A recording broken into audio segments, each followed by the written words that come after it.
ತಾವೆಲ್ಲ ಹಿರಿಯರು ಒಂದು ಬೃಹತ್ ಮಟ್ಟದಲ್ಲಿ ಸ್ವಾತಂತ್ರ್ಯ ಉದ್ಯಾನವನದಲ್ಲಿ ಒಂದು ಹೋರಾಟ ಮಾಡಿದೆ. ಸುದೀರ್ಘವಾಗಿ ಇಷ್ಟು ವರ್ಷಗಳು ಮಾಡಿದ್ದಕ್ಕೆ ಒಂದು ಸಕಾರಾತ್ಮಕವಾಗಿ ನಿಮಗೆ ಪಾಸಿಟಿವ್ ರೆಸ್ಪಾನ್ಸ್ ಬಂದಿದೆ. ಬಟ್ ಎಲ್ಲೋ ಒಂದು ಕಡೆ ಕೊರತೆ ಕಾಣಿಸ್ತಿದೆ, ಹೇಳಿ ಸರ್.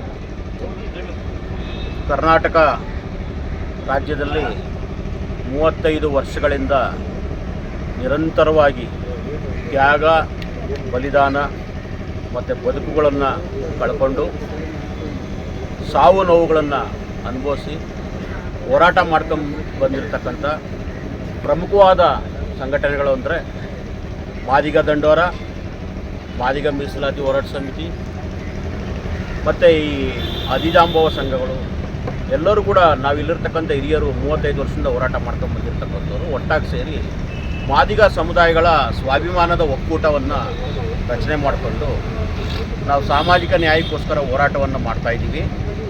ಇವತ್ತು ಈ ಹೋರಾಟದ ದಕ್ಷಿಣ ಭಾರತದಲ್ಲೇ ನಡೆದಂಥ ಈ ಹೋರಾಟದ ಒತ್ತಡದಿಂದ ಮತ್ತು ಹೋರಾಟದ ಪ್ರಕ್ರಿಯೆಯಿಂದ, ಹೋರಾಟದ ಫಲದಿಂದ ಸುಪ್ರೀಂ ಕೋರ್ಟು ಆದೇಶವನ್ನು ಕೊಟ್ಟು ಆಗಸ್ಟ್ 1, 2024 ಆ ಆದೇಶದ ಪ್ರಕಾರ ಅತಿ ಹಿಂದುಳಿದ ಇಂಟರ್ಸೆಕ್ಟ್ ಬ್ಯಾಕ್ವರ್ಡ್ನೆಸ್ ಅದರ ಆಧಾರದ ಮೇಲೆ, ಅಂದರೆ ಹಿಂದುಳಿದಿರುವಿಕೆಯ ಆಧಾರದ ಮೇಲೆ ನೀವು ಪರಿಶಿಷ್ಟ ಜಾತಿಗಳಲ್ಲಿರ್ತಕ್ಕಂಥ ಎಲ್ಲ ಜಾತಿಗಳನ್ನು ಸಮೀಕ್ಷೆ ಮಾಡಿ ನೀವು ನ್ಯಾಯವನ್ನು ಕೊಡಬೇಕು ಅಂತ ಎಂಪರಿಕಲ್ ಡಾಟಾವನ್ನು ಸಂಗ್ರಹ ಮಾಡಿ ಅಂತ ಸುಪ್ರೀಂ ಕೋರ್ಟ್ ಹೇಳಿತ್ತು. ಅದರ ಪ್ರಕಾರ 115 ಕೋಟಿ ಖರ್ಚು ಮಾಡಿ 3 ಆಯೋಗಗಳು, ಸದಾಶಿವ ಆಯೋಗ, ನಾಗಮೋಹನ್ ದಾಸ್ ಅವರ ಸದಾಶಿವ ಆಯೋಗ, ಕಾಂತರಾಜ್ ಅವರ ಆಯೋಗ ಮತ್ತು ಮಾಧುಸ್ವಾಮಿ ಆಯೋಗ, ಹೀಗೆ ಎಲ್ಲ, ಈಗ ನಾಗಮೋಹನ್ ದಾಸ್ ಆಯೋಗನೂ ಕೂಡ 2012ರಿಂದನೂ ಇಲ್ಲಿವರೆಗೂ ಮಾದಿಗರಿಗೆ 6%ಗೆ ಸೀಮಿತವಾಗಿದೆ. ನಮಗೆ ಹಂಗಾರೆ ಮಕ್ಕಳು ಮರಿಮಕ್ಕಳು ಆಗೇ ಇಲ್ವ ನಮಗೆ 2012ರಿಂದ ಇಲ್ಲಿವರೆಗೂ? ಇದು ನಮ್ಮ ಪ್ರಶ್ನೆ ನಾವು ಕೇಳ್ತಾ ಇರೋದು. ಆಮೇಲೆ ಜಸ್ಟಿಸ್ ಸದಾಶಿವ ಅವರು ನಮ್ಮ ಮಾದಿಗ ಸಮುದಾಯದೊಳಗೆ ಮತ್ತು ವಲಯ ಸಮುದಾಯದೊಳಗೆ ಮತ್ತು ಇತರೆ ಸಮುದಾಯದೊಳಗೆ ಆಯಾ ಉಪಜಾತಿಗಳನ್ನು ಒಂದು ಕಡೆ ಕ್ರೋಢೀಕರಿಸಿದರು.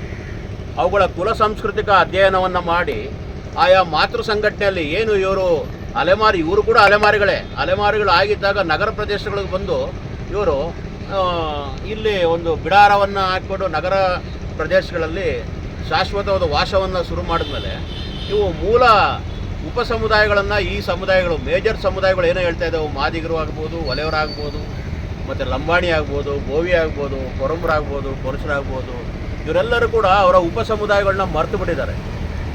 ಅವ್ರನ್ನೇ ಅಸ್ಪೃಶ್ಯರನ್ನಾಗಿ ನೋಡ್ತಾರೆ ಎಲ್ಲರೂ ಕೂಡ. ಆ ಮೇಜರ್ ಸಮುದಾಯಗಳೇ ಅವರಲ್ಲಿರ್ತಕ್ಕಂಥ ಉಪ ಸಮುದಾಯಗಳನ್ನ ಅಸ್ಪೃಶ್ಯರಾಗಿ ನೋಡ್ತಾ ಇದ್ದಾರೆ. ಇದು ಒಂದು ದೊಡ್ಡ ದುರಂತ.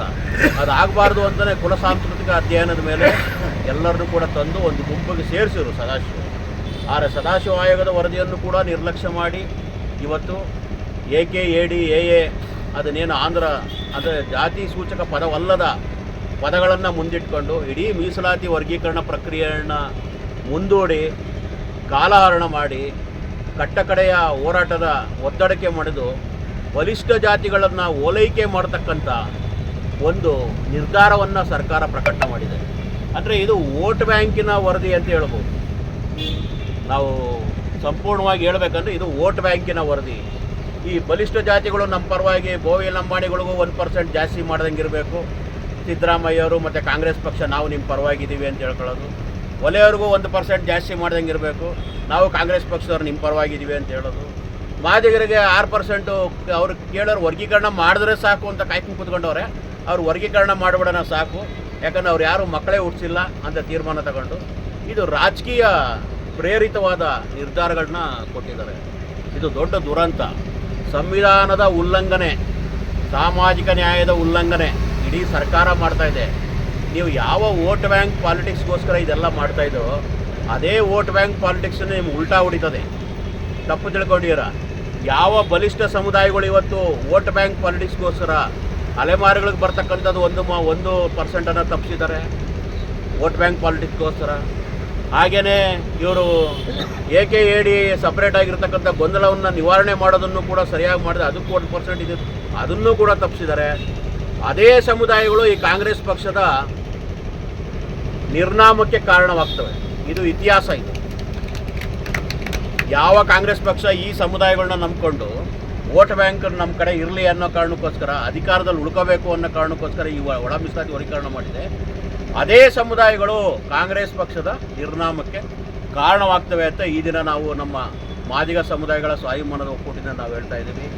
ನಮ್ಮ ಮಾದಿಗ ಸಮುದಾಯದ ಸ್ವಾಭಿಮಾನದ ಒಕ್ಕೂಟದಿಂದ ನಾವು ನಮ್ಮನೆಯ ದಕ್ಕಲೋರು, ನಮ್ಮನ್ನು ರಾಜರು, ಮಾದಿಗರು ನಮ್ಮ ರಾಜರು, ಮಾದಿಗರು ನಮ್ಮ ಗೌಡರು, ಅವರ ಊಟವನ್ನು ನಾವು ತಿಂದು ಬದುಕ್ತೀವಿ ಅಂತಕ್ಕಂಥದ್ದು ಸಿಂಧೋಳ್ಳು, ದಕ್ಕಲೋರು, ಮತ್ತು ಅದರಲ್ಲಿರ್ತಕ್ಕಂಥ ಮಾಸ್ತಿಕರು, ಆಯಿತಾ, ದೋರು, ಮತ್ತು ಇನ್ನು ಹಲವಾರು ಸಮುದಾಯಗಳು ಇವರೆಲ್ಲರೂ ಕೂಡ ಕಷ್ಟವನ್ನು ಅನುಭವಿಸ್ತಾ ಇದ್ದಾರೆ ಇವತ್ತು. ಅವರು ನಮ್ಮ ಕರುಳಿನ ಬಳ್ಳಿಗಳು, ನಮ್ಮ ಕರುಳಿನ ಕೊಂಡಿಗಳು. ಅವ್ರನ್ನ ನಾವು ವಾಪಸ್ ಕರೆಸ್ಕೋಬೇಕು. ನಮ್ಮ ತೀರ್ಮಾನ, ನಾವು ಉದಾರವಾದ ಮನಸ್ಸಿನಿಂದ ಅವ್ರು ವಾಪಸ್ ಕರೆಸ್ಕೊಂಡ್ರೆ ನಮ್ಮೊಳಗೆ ಆ 20 ಜಾತಿಗಳು ಏನು ಅಲೆಮಾರಿಗಳು ಹೋಗಿದ್ದಾವೆ, ಅದೇ ರೀತಿ ವಲಯ ಸಮುದಾಯದಿಂದ ಹೋಗಿರೋರು, ಗೋವಿ ಲಂಬಾಣಿ ಸಮುದಾಯದಿಂದ ಹೋಗಿರೋರು, ಅವರೆಲ್ಲರೂ ಕೂಡ ಅವ್ರವ್ರ ಸಮುದಾಯಗಳು ವಾಪಸ್ ಹೋದರೆ ನಾವು ನಮ್ಮ ಸಮುದಾಯದಿಂದ 1% ಅವ್ರಿಗೆ ಸೀಮಿತವಾಗಿಡ್ತೀವಿ. ಖಂಡಿತವಾಗ್ಲು 1%ನ ನಮ್ಮ ದಕ್ಕಲೋರಿಗೆ ಮತ್ತು ಮಾದಿಗ ಸಂಬಂಧಿತ ಜಾತಿಗಳಿಗೆ 1%. ಯಾಕೆಂದರೆ ಮೊದಲನೇ ಆದ್ಯತೆ ಮೇಲೆ ಹಲವಾರು ತಲೆಮಾರುಗಳಿಂದ ಅವರು ಮೀಸಲಾತಿಯನ್ನು ಪಡ್ಕೊಂಡಿಲ್ಲ. ಆಯ್ತಾ, ಮುಂದಿನ ತಲೆಮಾರುಗಳು ಪಡ್ಕೊಳ್ಳಿ. ಸರ್, ಜನಸಂಖ್ಯೆ ಸರ್, ಅವು ಅಲೆಮಾರಿ ಸಮುದಾಯದಲ್ಲಿ ಜನಸಂಖ್ಯೆ ಕಡಿಮೆ ಇದೆ. ಜನಸಂಖ್ಯೆ ಕಡಿಮೆ ಇಲ್ಲ. ನಿಮಗೆ ಮಾದಿಗ ಸಂಬಂಧಿತ ಜಾತಿಗಳದು 1,60,60,000 ಇದ್ದಾವೆ ನಾವು ಪರಿಶೀಲನೆ ಮಾಡಿದ ಪ್ರಕಾರ. ವಲಯ ಸಂಬಂಧಿತ ಜಾತಿಗಳು ಕೂಡ 2 ಲಕ್ಷ ಇದ್ದಾವೆ. ಮತ್ತು ಇತರೆ ಸಮುದಾಯಗಳು ಕೂಡ ಬೇರೆ ಬೇರೆ ಸಮುದಾಯಕ್ಕೆ ಸೇರೋಕ್ಕೆ ಸ್ಪಷ್ಟವಾಗಿದ್ದಾವೆ. ಆದರೆ ಇಲ್ಲಿ ಬಲಿಷ್ಠ ಜಾತಿಗಳಿಗೆ 1% ಕೊಡಬೇಕು ಅನ್ನೋ ಕಾರಣಕ್ಕೋಸ್ಕರನೇ ಈ ವರದಿ ಒಳಗೆ ಆಯ್ತಾ ಮಾದಿಗರಿಗೆ ಸಂಬಂಧಪಟ್ಟಂಥ 1%ಅನ್ನು ಕಿತ್ತಾಕಿದ್ದಾರೆ, ವಲಯರಿಗೆ ಸಂಬಂಧಪಟ್ಟಂಥ 1%ಅನ್ನು ಕಿತ್ತಾಕಿದ್ದಾರೆ. ಇದು ತಂತ್ರಗಾರಿಕೆ ನಡೆದಿದೆ, ಸರ್ಕಾರದೊಳಗೆ ನಡೆದಿರತಕ್ಕಂಥ ತಂತ್ರಗಾರಿಕೆ. ಇವರೇನು 4.5 lakh 5 ಲ್ಯಾಕ್ಗೆ 1% ನಾವು ನಿಗದಿಪಡಿಸ್ತೀವಿ ಅಂತ ಹೇಳ್ತಾರೆ. ಈ 5 ಲಕ್ಷ 1% ನಿಗದಿಪಡಿಸ್ಬೇಕಾದ್ರೆ ಈಗ ಸಂಬಂಧಿತ ಜಾತಿಗಳನ್ನ ಹಾಕ್ಬಿಟ್ರೆ ಅವ್ರ ಪರ್ಸೆಂಟೇಜ್ ಜಾಸ್ತಿ ಮಾಡಬೇಕಾಗುತ್ತೆ. ಜಾಸ್ತಿ ಮಾಡೋದು ತಪ್ಪಿಸ್ಬೇಕು ಅಂತಂದರೆ ಆ ಸಮುದಾಯದಲ್ಲಿ ಇರತಕ್ಕಂಥ ಉಪ ಸಮುದಾಯಗಳ ಪಾಪ್ಯುಲೇಷನನ್ನು ಕಿತ್ತಿ ಒಂದು ಕಡೆ ಹಾಕಬೇಕು. ಅದಕ್ಕೆ ಒಳಗಡೆ ತಂತ್ರಗಾರಿಕೆ ಮಾಡಿದ್ದಾರೆ. ಇದಕ್ಕೆ ಬಲಿಷ್ಠ ಸಮುದಾಯಗಳ ರಾಜಕಾರಣನೇ ಕಾರಣ. ಇದಕ್ಕೆ ನೀವು ಬಲಿಷ್ಠ ಸಮುದಾಯಗಳ ಮೇಲೆ ಆಧಾರ ಮಾಡಿದ್ರೆ ಕೇವಲ 30 ಕ್ಷೇತ್ರಗಳಷ್ಟೇ ನಿಮ್ಗೆ ಸಿಗೋದು. ನಾವು ನಿಮ್ಗೆ 150 ಕ್ಷೇತ್ರಗಳನ್ನ ಟಾರ್ಗೆಟ್ ಮಾಡ್ತೀವಿ.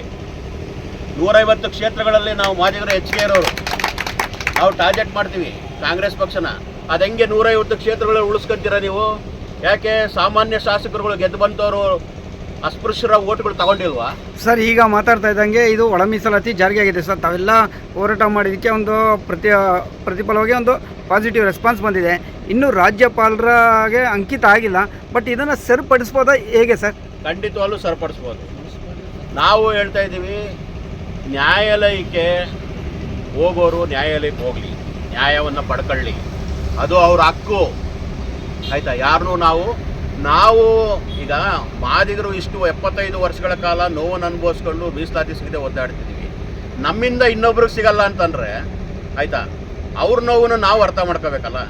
ನಾವು ಅವ್ರ ಥರನೇ ಆಗೋಕ್ಕಾಗಲ್ಲ. ಬಲಿಷ್ಠ ಸಮುದಾಯಗಳ ಥರ ನಾವು ಮಾದಿಗರಾಗಕ್ಕೆ ರೆಡಿ ಇಲ್ಲ. ನಾವು ಹೇಳ್ತಾ ಇದ್ವಿ, ನಮ್ಮ ಕರಳು ಬಳ್ಳಿಗಳನ್ನ ನಮ್ಮ ಜೊತೆ ಕಳಿಸ್ರಿ, ನಮ್ಮ ಕರಳು ಕೊಂಡಿಗಳನ್ನ ಅವ್ರ ಜೊತೆ ಕಳಿಸ್ರಿ ಅಂತ. ಅದಕ್ಕೆ ನಾವು ಹೇಳ್ತಾ ಇದ್ದೀವಿ, ಭಾಳ ಸ್ಪಷ್ಟವಾಗಿ ಸರಿಪಡಿಸೋದಕ್ಕೆ ಸಾಧ್ಯತೆಗಳಿದ್ದಾವೆ. 3 ಗುಂಪುಗಳಿಗೆ ಆಯಾ ಜಾತಿಗಳಲ್ಲಿರ್ತಕ್ಕಂಥ ಸಮುದಾಯಗಳು ಏನು ಮುಂದುವರೆದ ಸಮುದಾಯಗಳು ಏನಿದೆ ಅಥವಾ ಹಿಂದುಳಿದಿರತಕ್ಕಂಥ ಸಮುದಾಯಗಳನ್ನ ಜೊತೆ ಕರ್ಕೊಳ್ಳಿ, ಪರಿಹಾರ ಖಂಡಿತವಾಗ್ಲೂ ಆಗುತ್ತೆ. ಅಷ್ಟು ಮನುಷ್ಯತ್ವ ಇಲ್ಲ ಅಂತಂದರೆ ಆ ಜಾತಿಗಳು ಸ್ವಾರ್ಥ ಕೀಳಾದರೆ ಮತ್ತು ಕ್ರೀಮಿ ಲೇಯರ್ ಒಂದೇ ಗತಿಯಾಗುತ್ತೆ. ಸರಿ ಸರ್, ಓಕೆ, ಥ್ಯಾಂಕ್ ಯು. ನೀಡಲೇಬೇಕು 1% ಮೀಸಲಾತಿ ನೀಡಲೇಬೇಕು 1% ಮೀಸಲಾತಿ ಅಲೆಮಾರಿ ಜನಾಂಗಕ್ಕೆ 1% ಮೀಸಲಾತಿ ಅಲೆಮಾರಿ ಜನಾಂಗಕ್ಕೆ 1% ಮೀಸಲಾತಿ